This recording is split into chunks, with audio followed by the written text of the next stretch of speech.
आज से लगभग 6.5 करोड़ वर्ष पहले राज करने वाले डायनासोर का अंत कैसे हुआ? दोस्तों, आखिर कैसे इतने विशालकाय जीव का अंत हो गया? इसके अंत के बाद कैसे इंसानी प्रजाति ने जन्म लिया? ये सब जानने के लिए वीडियो के अंत तक बने रहिए। डायनासोर, जिसका यूनानी भाषा में अर्थ होता है एक बड़ी छिपकली, यह प्रजाति लगभग 16 करोड़ वर्ष तक अस्तित्व में रहे, जिनका विनाश आज से लगभग 6.5 करोड़ वर्ष पहले हुआ था।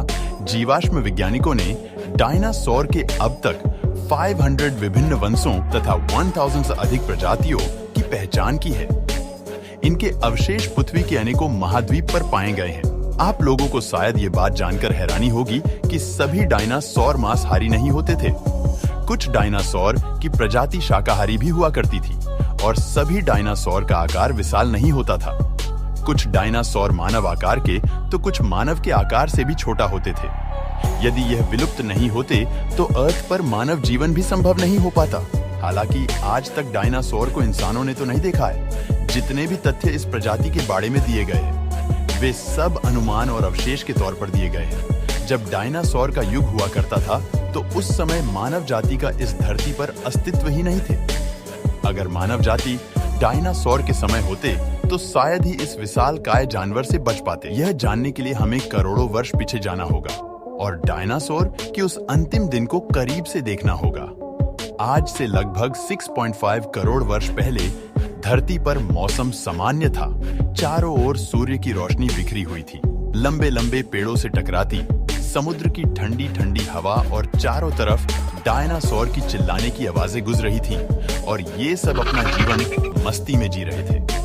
लेकिन एक दिन अचानक दूर अंतरिक्ष से एक एस्टेरॉयड अर्थ पर गिरा।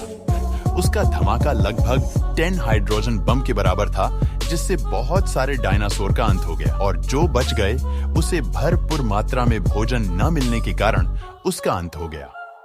ये महाप्रलय किसी अन्य जीव के लिए फायदेमंद साबित होने वाला था। धरती पर डायनासोर का अंत एक छोटी प्रजाति के लिए एक सुनहरा अवसर लेकर आया और वह प्रजाति थी मैमल्स।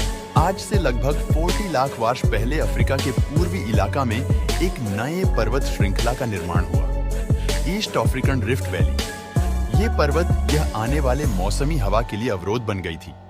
इन वजह से यहाँ के जंगलों में बारिश आनी बंद हो गई। यही इसी जंगल में रहते थे एप्स। यह पेड़ के ऊपर रहते थे जहां उन्हें खाने की कोई कमी नहीं थी।